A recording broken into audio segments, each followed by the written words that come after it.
Now, tonight we're actually, we're in for a treat because we're bringing back an old face to the Startup Grind stage. She's a woman in this community that's an entrepreneur and a mover and a shaker that does a lot of great things for everybody in this room. For me personally, she's been a mentor and friend of mine.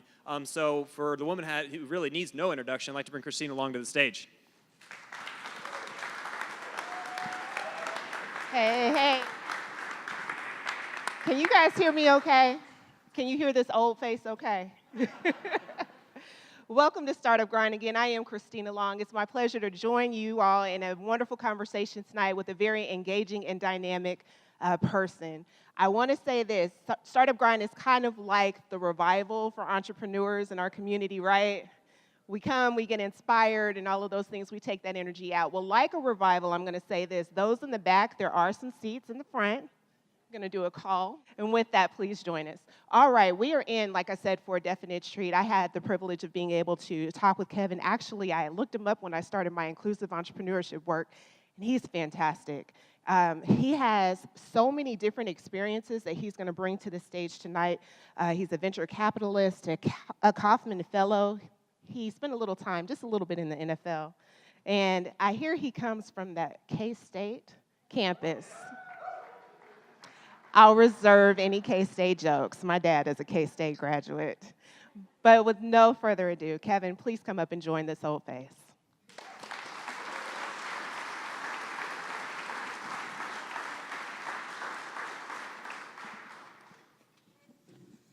Well, welcome to Wichita. Thank you. I hear you have a pretty busy schedule. Where are you going after this? I'm going home after this. You're going home after this. I do have an early rise. I got to get up at about 4 in the morning and take one of our teenage kids to the airport. So I drew the unlucky straw. My wife gets to lay in the bed while I get to run a kid to the airport. So. Well, that is the balance, isn't it? That's the balance of the work. Thank you so much for taking time to be here with us tonight. Just so you're familiar with who's in the audience, if you represent one of these demographics, please raise your hand. If you are an entrepreneur, go ahead and raise your hand. Look at that. If you are a service partner who helps to build and develop and strengthen entrepreneurs, please raise your hand. If you are a professional partner to make sure us entrepreneurs are in check, in line, please raise your hand. A few, thank you. Many interest folks are in the place tonight. And if you are a person who is carrying a dream, who just gets excited about being around the ecosystem, please raise your hand. We all should have our hands up, right? Absolutely. Kevin says, when it comes to defining success in this entrepreneurship ecosystem, he says, entrepreneurship is hard. And those who are courageous enough to step out on faith to try and build something better than what currently exists in the market should be celebrated. He also believes how you define success is largely dependent on the role you play in the entrepreneurship ecosystem. We all play a role. Kevin, thank you for being here to help us with these roles tonight. So let's get started. Tell us about your background. What was it like growing up for you? All right, so I'll give you the long story. So I have a different path than I think most people have taken to get to where I am today. So I grew up in Tulsa, Oklahoma, so I am sort of Midwest through and through. I spent the first 18 years of my life in Tulsa, and then I migrated from there to literally the best university in the state of Kansas, where I spent.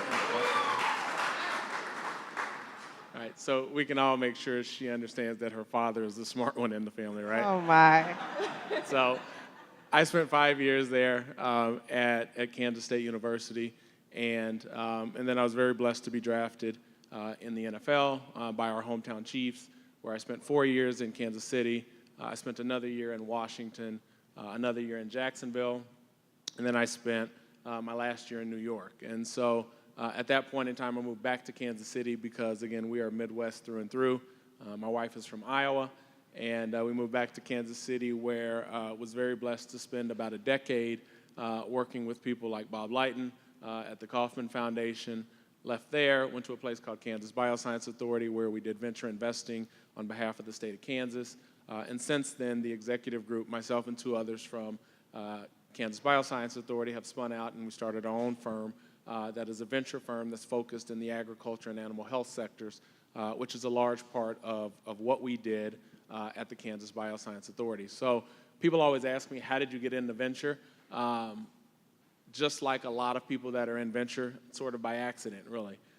My path has just been sort of all over the place, but one commonality that I've seen is it's been the network that I've sort of built over a long period of time that has helped me sort of navigate to what is next sort of in my career path. So when I grew up in Tulsa, my parents, huge influence on me. My parents, two different ways. One, from elementary school on, they mandated that I go to a magnet school. And so in Tulsa, for us, magnet schools were mandated to be 50% white, 50% minority. So I didn't understand why. I didn't care. I mean, I was 5, 6 years old, didn't matter. I look back now, and my elementary, my middle school, and my high school were all just like that. And so when I got on campus at Kansas State, where it was 99.6% white, what I noticed was I had no issues whatsoever conversating and integrating with anyone on campus. However, what I saw was a lot of the folks in our locker room had very big difficulties just trying to figure out just how do you even talk to people of the opposite race and how do you deal with them? Not even an issue for me. I mean, it just completely went over my head because I didn't understand it. So that was one way that they were very influential. The second is my parents were very educated. So my mom had a degree in computer science and also a degree in mathematics.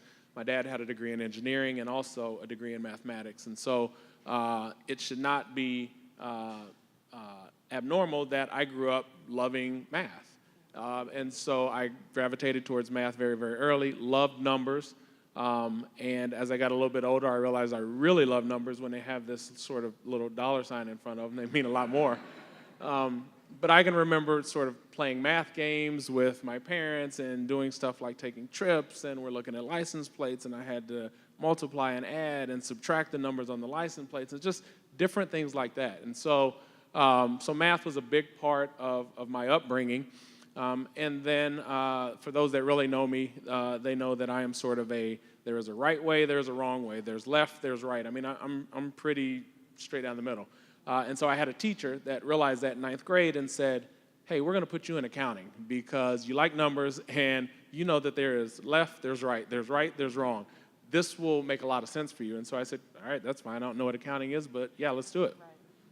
And so that ended up being a big influence on me because people will say, well, you went to K-State because you got an athletic scholarship and you played football and you planned on going to the NFL. That was all by accident. I went to K-State because at that time, Kansas State was one of the top 5 public universities in accounting. My high school teacher had pushed me in accounting, so I figured, why not go to one of the best universities that exists, that's not far from home, that's also in accounting as well. And so that's how I sort of got to K-State. It wasn't because they had a great football team, I'll tell you that, at that time. But it was great that they were offering a full ride, and they were great in accounting. And then my experiences on campus quickly led me to understand that, and forgive me if there's any accountants in the room, that accounting is not what I wanted to do. I quickly realized that I wanted to be on the finance side of things. And so while accounting is sort of my foundation, I quickly realized that finance is really what I wanted to do. And since playing football, I've had the opportunity to do that in a number of different capacities. So. Absolutely. Thank you very much for that. We have a group from Camp Destination Innovation here, front and center. We appreciate you guys being here. And you said something that was really important. You talked about networking. Early on in your network, a teacher helped, again, to identify and discover and tap into talent. So really talk to them for just a moment about the importance of creating and establishing their network even at that age. Yeah, so I mean, I believe that you can never be too young to start building a network first and foremost. I think the biggest thing is you have to get out of your comfort zone, right? So in order to create a network, you have to purposely go up to people you don't know who they are, and not only reach out and be able to strike a conversation, but I think the most important part of building a network is not so much that first interaction, because all of you will come to events like this. I will walk out of here and remember 3 new people that I met, maybe, if I'm lucky. But the real part of growing a network begins when you leave here. And so you've got a business card, all of a sudden you follow up with someone. You spend some time, you have coffee. Maybe you realize something in the conversation that was important to them, and you follow up on a birth date or an anniversary or whatever it may be. one of the biggest pieces of advice that I got from, of all people, Warren Moon, was, hey, when you go to events like this and you get people's card, take 5 seconds and pull your pen out and just write something that made sense to you in the conversation on the back of their card. And I realize that now when I go to events like this, I walk away with 20 cards, I remember all 20 people, simply because I can quickly go back to the conversation we were having at that event from something that I just wrote down on the piece of paper. So my encouragement to all of you would be, start building a network now, because it's through that network that you get an opportunity to have experiences. And it's through those experiences that I think you begin to create opportunities for yourself. And so it's people that provide opportunities, and then it's the experiences that you have as well that ultimately give you an opportunity to chase your dream or to be successful at whatever it is you're trying to do. That was a good word for all of us. I appreciate that. So you mentioned experiences. Can you transition us to your time at Kauffman and the work that you were doing there and how that exposed you to entrepreneurship in a different kind of way from the skill sets that you brought to the field? What was your experience like at Kauffman? It was an amazing experience. Bob is in the room. Bob was responsible for me getting to Kauffman. Bob will remember this. It was, I played 7 years in the NFL. It was about the beginning of my 6th year in the NFL when Bob and a couple of associates flew me down from Kansas City, I think I was in Jacksonville at the time, down to Kansas City, because they were working on a project that involved, that was in the angel financing world and involved some athletes and entertainers. And so they got connected to me, brought me in and just said, hey, we want to hear your thoughts. What that turned into was me providing about 18 months of sort of consulting work while I still played towards the tail end of my career. And then ultimately at one point, Bob sort of saying to me, hey, are you going to come on board full time or not? Because we're going to run fast with this thing.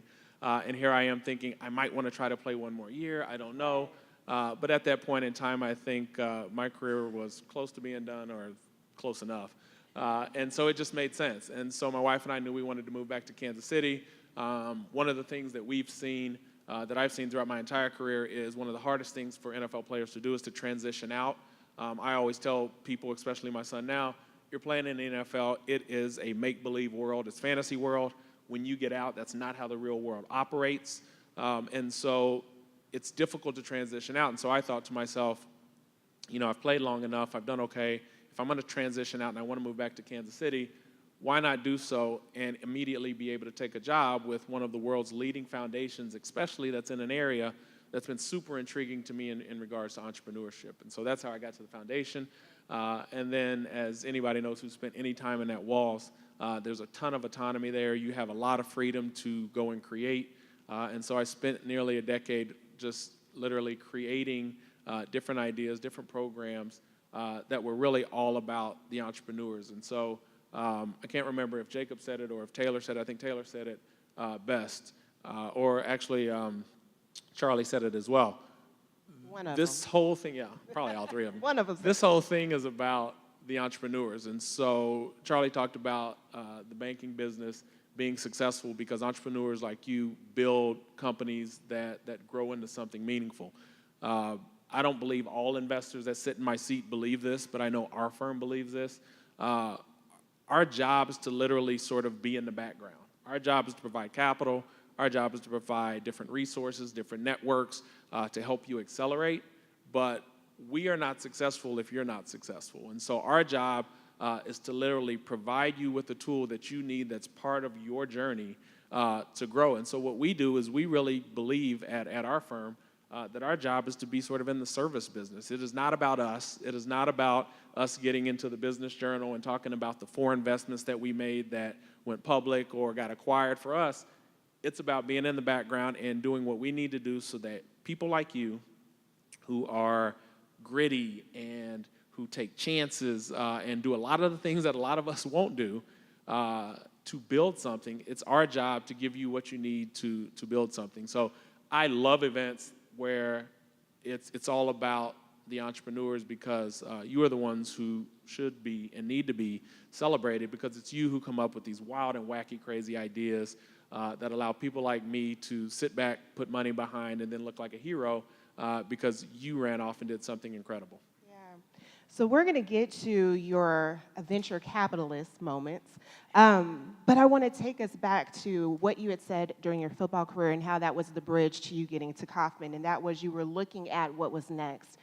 For any of us, if we're looking to grow and pivot, we always have to look ahead. Sometimes we get stuck just in that moment thinking it's going to be the end-all, be-all. But again, if we're going to move forward and advance, always being able to look at the next opportunity is really important. And Kauffman provided an opportunity to you through, again, your network, your connection with Bob. Can you be very specific and talk about some of the programs that you built while at Kauffman?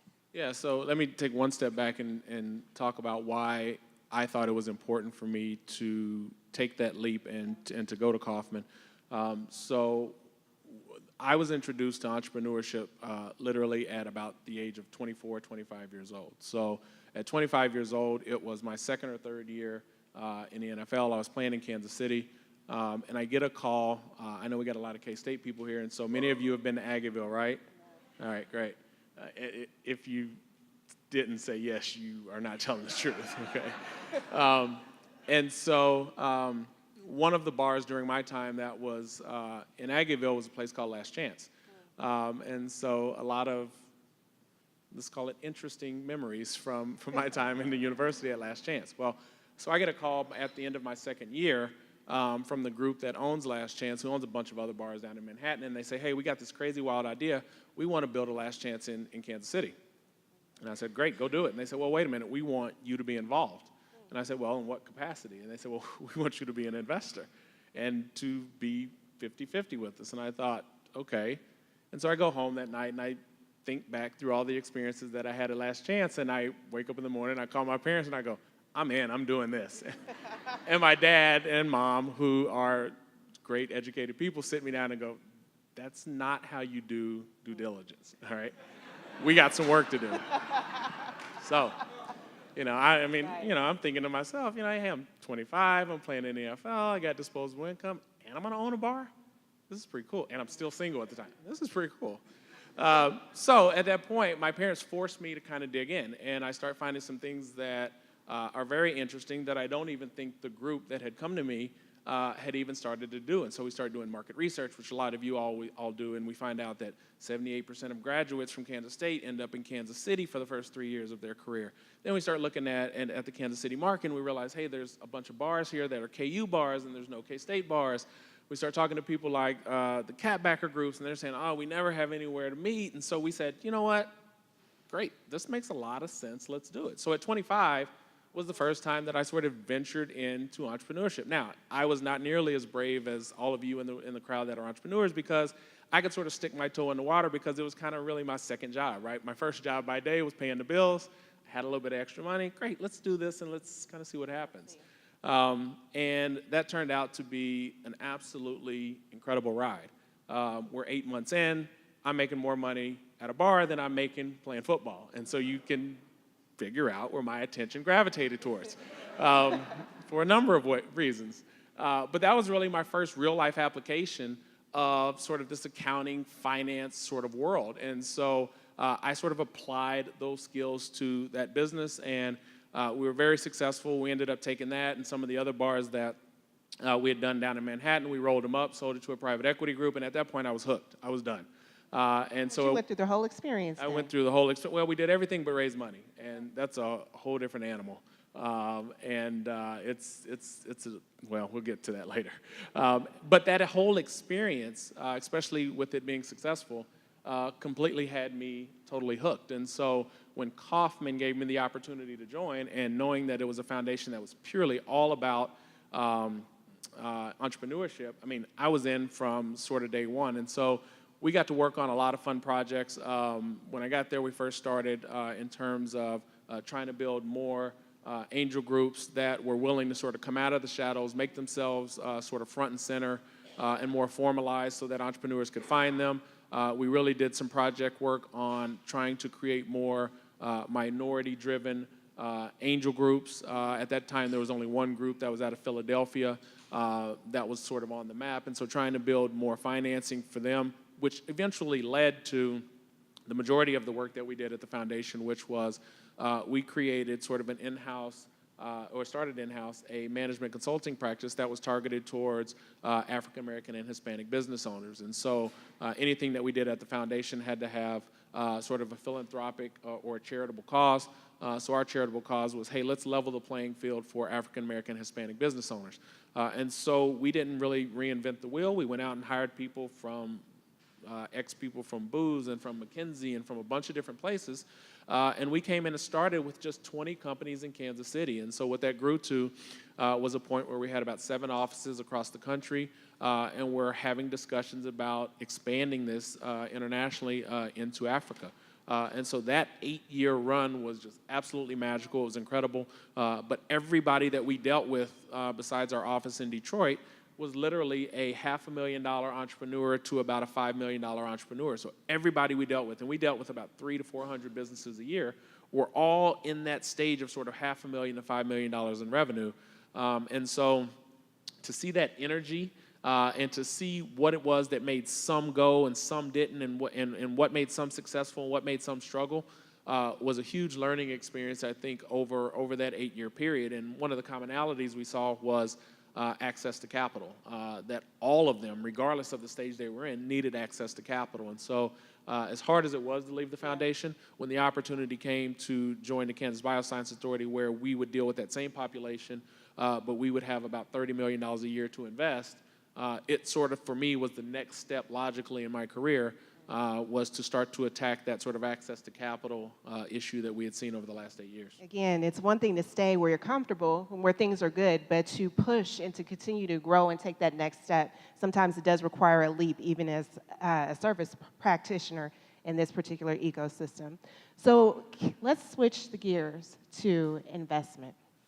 You talked about the work that you were doing with the bioscience field and the authority. Talk about what makes a good deal. We're going to go 101. What makes a good deal? One that returns a bunch of money. There you go. It's pretty simple. It is not rocket science. And that happens in a whole lot of different fashions. What I will say is, I think what makes a good deal depends on what type of investor you are and what you're trying to accomplish. So as an example, we are in the venture space. So we are in what many consider to be sort of the most risky space that exists. And so the returns that we are looking for are astronomical returns. So as an example, we're looking for companies that are attacking or trying to solve what we call billion-dollar problems. So there are companies that are solving $50 million problems, and that's fantastic. And there is a market for what they are doing. But we're trying to go after and invest in companies that are literally solving problems that actually change or disrupt the entire world. And so that's just one area of it, though, right? That's venture. And you move a little bit further downstream, and there's what I'll call true sort of private equity, right? And they're now looking for businesses that are more operating businesses, proven some success, and they're trying to figure out, how can we take that, grow it by 10 or 15%, completely different model, right? And then there are just what I'll call just literally businesses that have great operators. Sometimes they're more sort of local or regional, who really largely will depend more on debt financing and deal with folks like Charlie and Entrust and those kind of folks. So I think it depends on kind of where you're at in terms of what makes it successful. But any business that at the end of the day has money in the bank, that exceeds the amount of money that they spent that year is successful, first and foremost. I mean, if you can have a number that's positive at the end of the year, then that's a success. The question is, how big can you grow that bottom line number to be, and what are you trying to grow it towards? And so for us, the investments that we're looking for, we are literally looking for companies that sort of can go like a hockey stick. I mean, we're looking to hold companies for 4 to 5 years, and we're looking for companies to go from $1 million to $50 to $100 million in 4 or 5 years, and then we can jump out while someone else can come take them and make them even bigger, but we can jump out because we're looking to make at least 10x return on every investment that we make. And so it doesn't always happen, but that's the kind of companies that we're looking for. But that's what I would say makes a successful company. I think from an entrepreneur perspective, it's really 2 things from my perspective. One, solving a problem that's real. I run into a lot of people, and this is more probably on the academic side in terms of technology that comes out of universities, who are advancing technology that is cool and it's different, and it's Trendy. innovative, and it's new, but it's not really solving a problem. So this whole idea of kind of product market fit, absolutely critical. And so that's not a one-way street. It's not you looking at it internally and determining this is what I want to build, so therefore I'm going to build this and take this to the market. It's a two-way street. It's also understanding what it is that the market is looking for, what is it that they want that they don't currently have, and also building what you have internally to match exactly what it is that the market wants. So that's one. The second is building what I'll call, especially at the early stage, is a sort of resilient team. At the stage where we invest, we are really relying heavily on the team that is behind that technology. And so we always say in our shop, we literally bet on the jockey as opposed to the horse in many times. And so for us, a lot of it is about the people. And so when we talk about building or having a resilient team, here's the one thing that we know when we invest. And so we're just beyond the seed stage when we invest. The one thing that we know is they will have a strategic plan and they'll have financial projections, and that's all great because going through that exercise is absolutely critical to understand what assumptions you're putting in place. But the one thing that we all know, and we say this to every entrepreneur, fantastic, but it's all wrong. And how wrong it is, we don't know, right? You project you're going to do $10 million in 3 years. My hope is that that's wrong because you do 20. But it's likely wrong on the other side because you're going to do 4 or 3 or 5. But that's not the issue. What the issue is that no entrepreneur's path is going to be a straight line between A and B. All right? That if they're doing it right, that path is going to be jagged.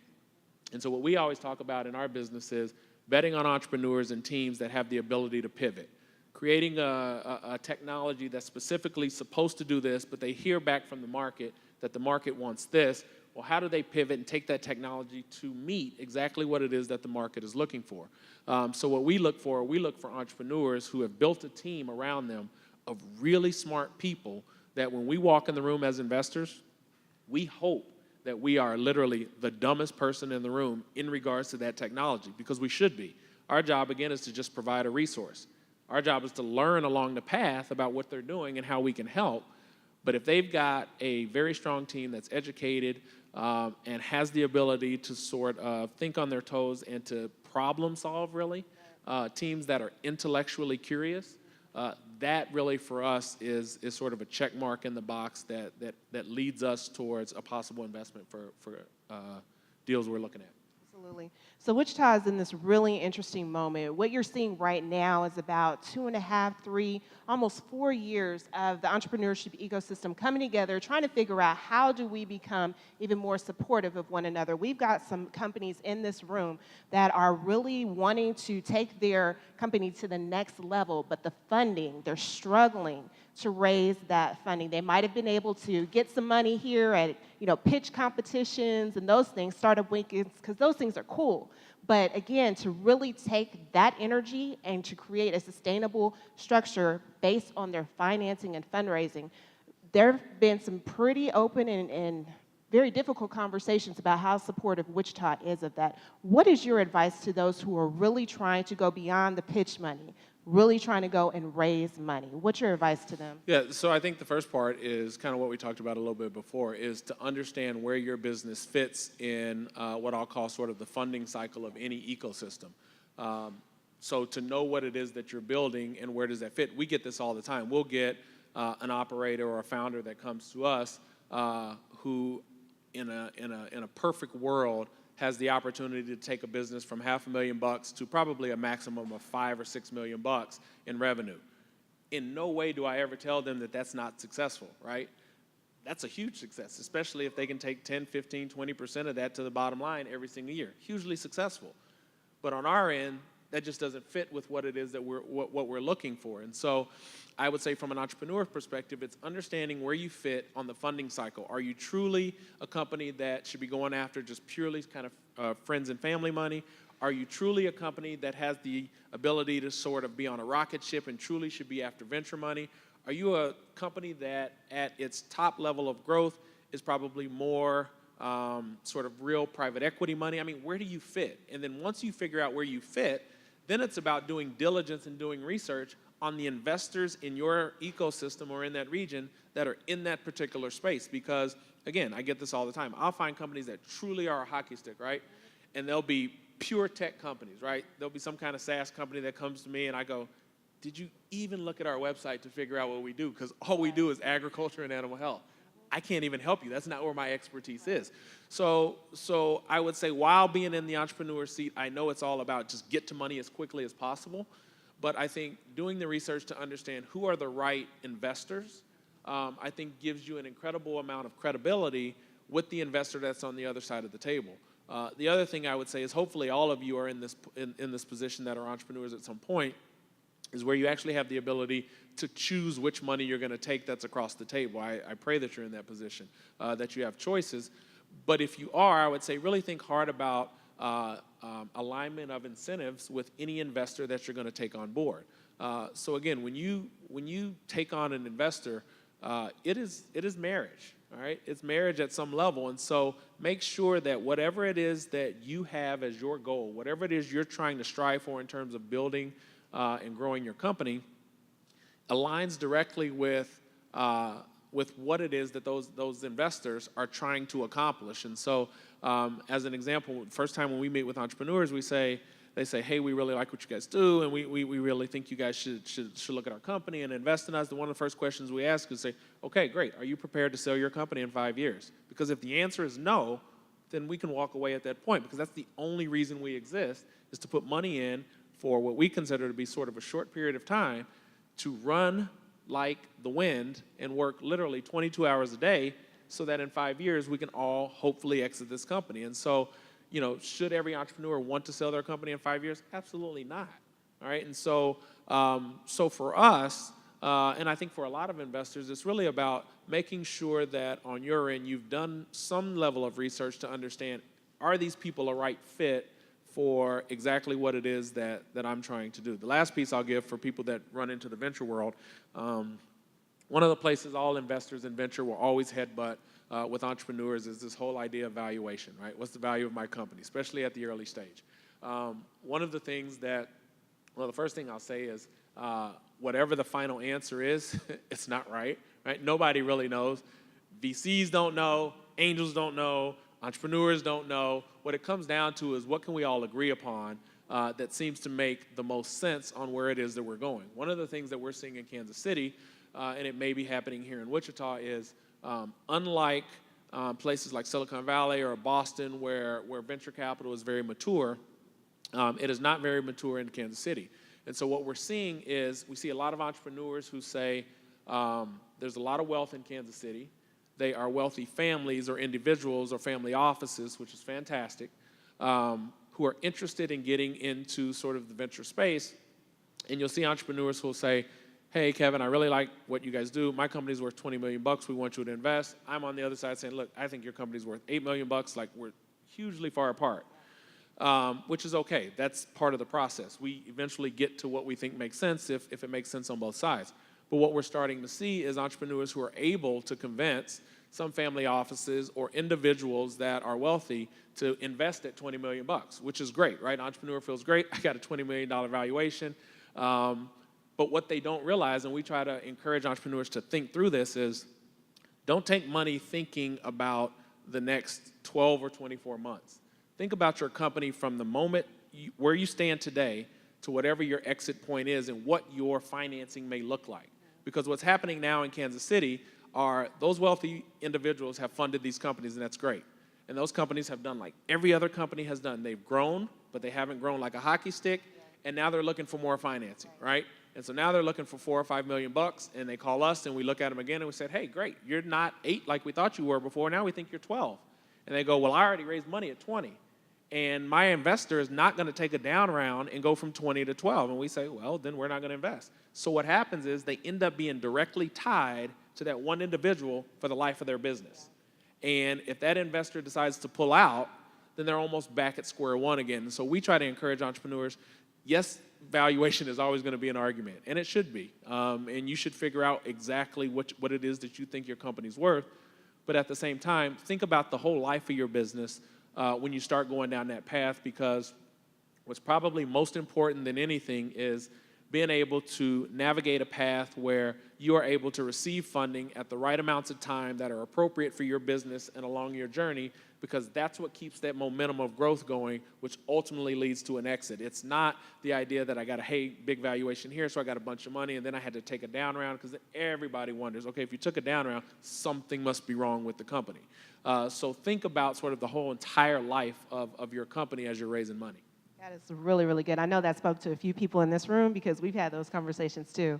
So I'm going to introduce something new, lightning round, finish the sentence.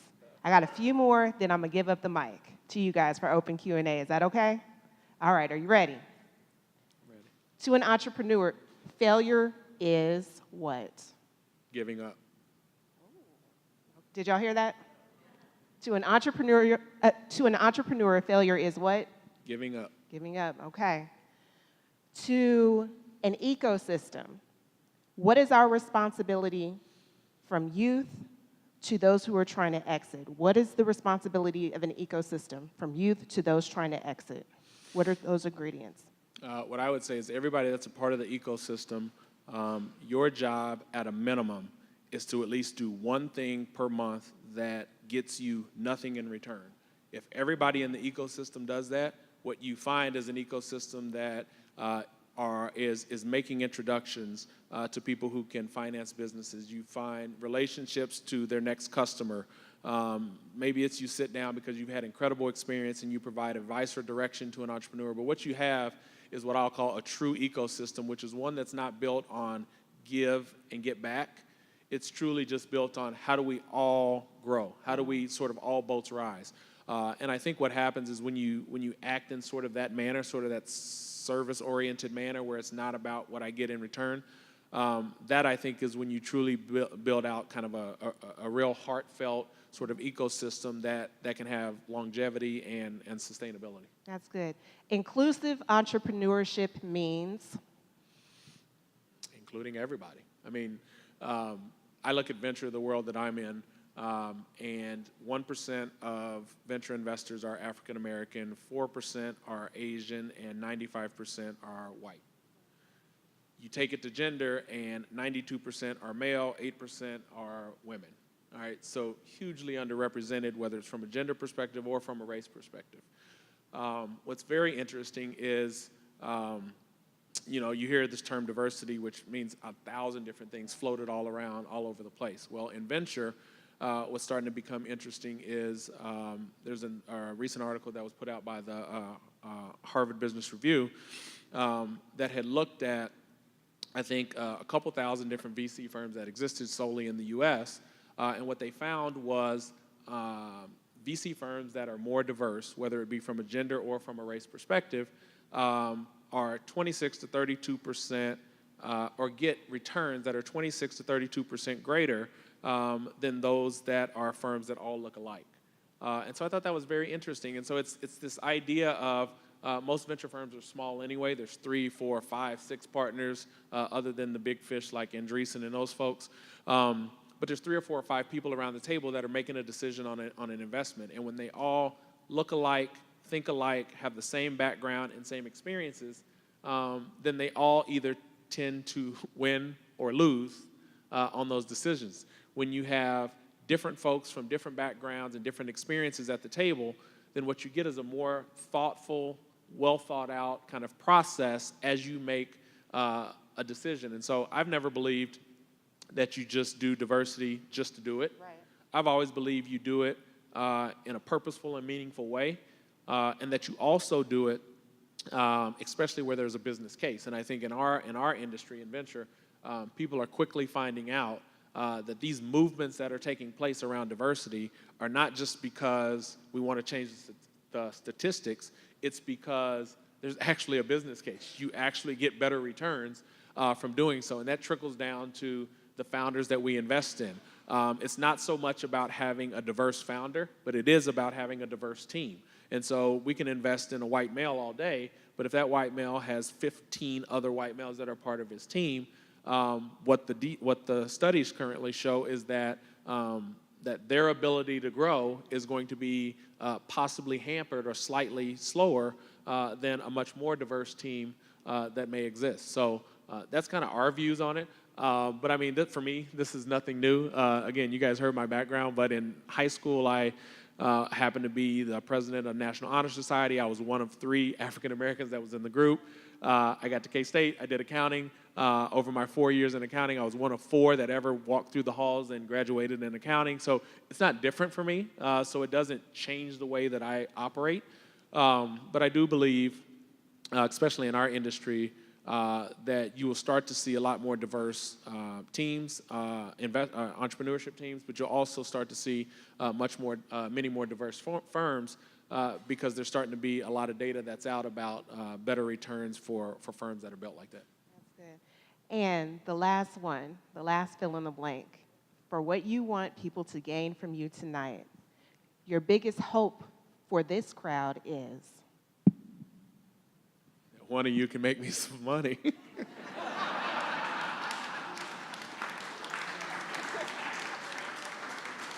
And I say that self-servingly, but I'll be very honest, it's not so much about the making money part. What it's really about is it's about our ability to be a Midwest firm and to talk about how we can invest in companies that are in the Midwest and that come from places like Wichita that people run from. So good friends of ours in Kansas City have a firm, investment firm that invests in technology, and they're called Flyover Capital. They're called Flyover Capital for that very reason, that this is sort of flyover country. But what's very interesting, again, going back to data, there's a group called Crunchbase that sort of puts out a lot of VC data, and they just put out this map that takes the U.S. and it breaks it into 4 parts. It's the West, the South, the East, and then the Midwest. And what they have found, which is starting to become very interesting to people as you start to see these people migrating from the coasts as venture folks and starting to do venture in the Midwest, as you start to see more and more entrepreneurship take place in the Midwest. When they looked at the median multiple returns for those 4 areas, the Midwest had the greatest returns. What they also had was the least amount of money that was required to be put into a company to get those returns. And so it's the same story that we've been running around telling people, which is if you're going to build a firm, why not be in the Midwest? Why do I have to be on Sand Hill Road, or why do I have to be in Palo Alto, or if I'm in medical devices or healthcare, why do I have to be in Boston? Why? Right? Cost of living is incredibly expensive. It takes a lot of money to run a company up there. And if I can be in the Midwest where I can still get great talent, I can put probably half the amount of money into a company. It comes from people who understand how to grow a company and how to best utilize the money that they have. Why not build a firm in the Midwest? So, yeah, I mean, we all love to make money, but I think really at the end of the day, I think what will allow us to better build out that financing cycle for regions like the Midwest, or for states like Kansas or Missouri or Iowa or Nebraska or those kind of things, are to have more and more successful companies come from the Wichitas and the Kansas Cities of the world. So really it's more from a self-serving perspective of that, because trust me, I get tired of being in Silicon Valley and hearing, why in the world are you in Kansas City? There's literally nothing there. And I love to be able to point towards different companies that have exited in incredible amounts that not necessarily are always in our space, just to sort of throw it back at them that, hey, we've got companies that have the potential to be unicorns as well. That's right. That is right. Very good. Let's give them a hand.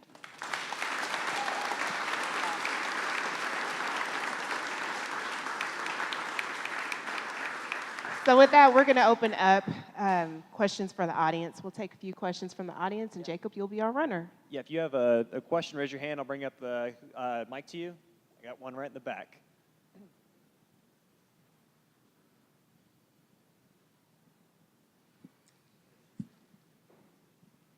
Thank you, Kevin. Christina, thank you. Question is, do you have a strategy playbook from the NFL that you use in the investing world? Well, I wouldn't say necessarily a playbook or a strategy. Actually, you just brought up a memory. Let me go off topic real quick for a second. Real funny story. The first time I ever got fired was with the Washington Redskins. And it was after my 5th year, and Steve Spurrier had just come in. And he was our head coach. And a lot of people thought Steve would be super successful. I did not like Steve, didn't care for his system, whole nother story. But the long and short of it is, I went to practice that day. I came home, and this is a little bit of people that really know me know that there's a little bit of a devious and cynical side as well. But I went to work, worked hard, did my deal, came back home, and when I got home, there was a voicemail on my recorder that said, it was Coach Spurrier, and he's got this big country accent, and he said that, hey, we fired you. I need you to bring your playbook back. And I picked up the phone and called him back and said, I don't work for you anymore. I'm not bringing your playbook back. And we literally argued back and forth, and I think he was sort of caught off guard because he thought, well, wait a minute, I don't have leverage anymore. And I said, I don't work for you. I'm not bringing it back to you. And then, of course, I was upset because I'd gotten fired, and I probably said something I shouldn't have said, but I said, and you probably should get it before I copy it and send it off to the other 31 teams. So anyway, sorry, there's that when you said playbook, that's the first thing that came back to mind. I won't go through how that story ended, but both parties walked away happy, let's just say that. They threatened to hold my last check, so I got in line pretty quickly. But I think there are definitely things that translate that I learned through, I'll just call it the world of sport, not necessarily just the NFL. One of the things that I love about all sports is when you look at very successful teams, there is sort of this cohesiveness that exists. There is this idea that a bunch of people within a locker room are centered around one common goal. There's this idea of you have to learn how to work with people. Any successful athletes that you come across have this incredible internal drive that exists, and all of that stuff are the same when we talk about entrepreneurs. It's the exact same thing that is required in order to be successful. And so you will hear many investors when they say, well, why'd you invest in this versus this? We all do a bunch of diligence, we do a bunch of research, but at the end of the day, what it comes down to is there's a gut feel that you have when you're buying in. And for me, a lot of times it comes around the people that I'm investing in.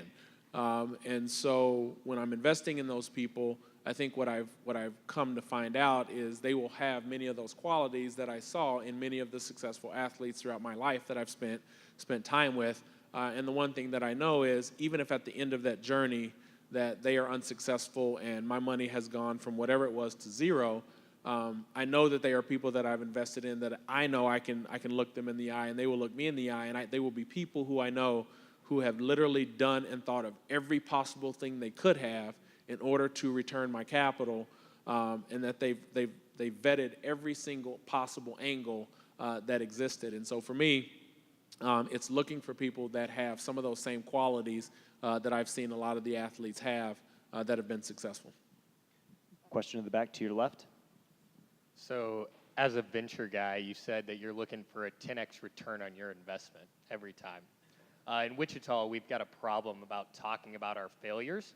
We try to sweep those under the rug instead of bringing them to light.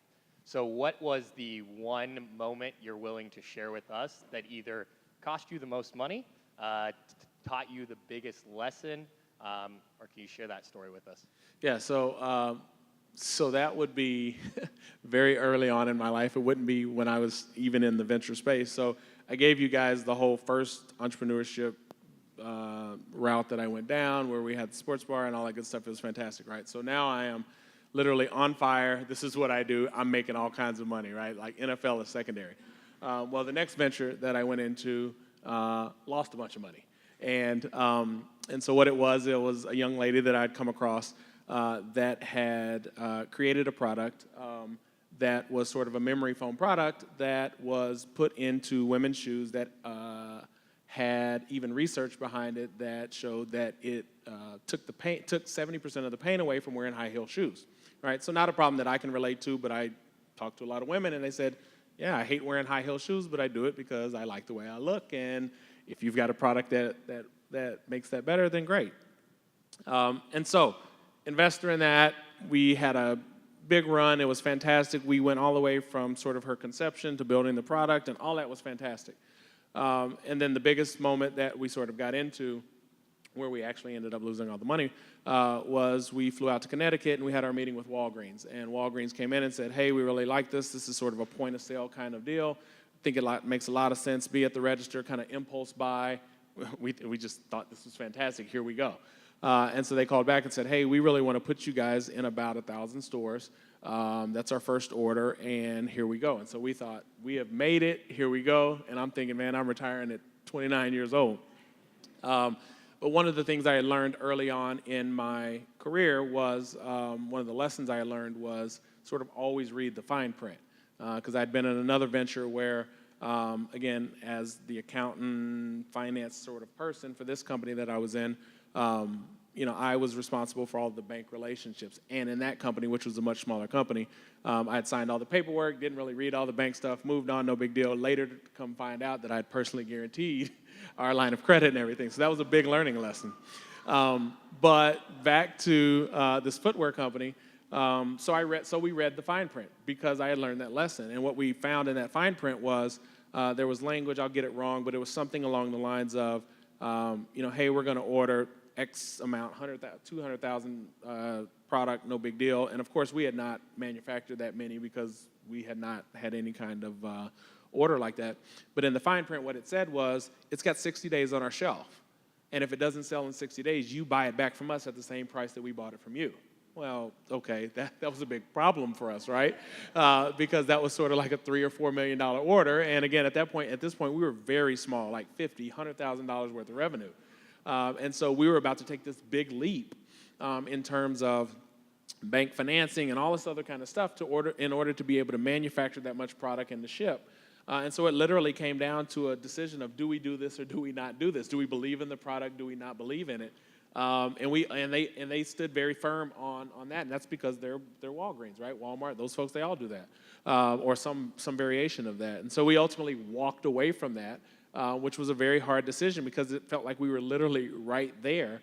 But what we didn't want to do was sort of dig even a bigger hole than we had already dug at that point. And so I came off this huge high from being in kind of the sports bar restaurant industry to going to footwear to sort of literally being at the bottom and wondering if I really liked entrepreneurship again.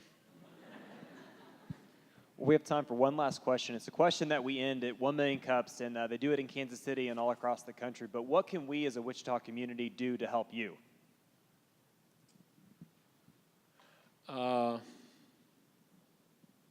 Interesting question.